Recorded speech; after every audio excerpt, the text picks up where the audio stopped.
almost quite natural for us. IKEA as a company, with our values and our vision to create a better everyday life. When we realized it's going to be something serious, this COVID-19, we started to think of what else can we do in order to support the communities. They are our customers, they are our co-workers, many of them, of course, is friends and family. We actually managed to arrange and organize the import of the shelters from Poland. We requested for volunteers, and our co-workers, being fantastic co-workers, they just all put up their hands.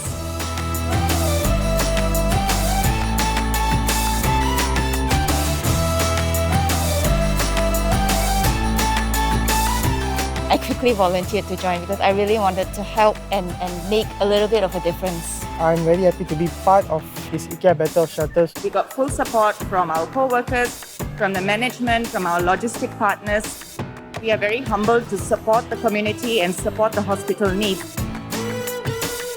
We have been great fans of IKEA for many years already, more so now. We are aware of the values that you represent, so thank you very much.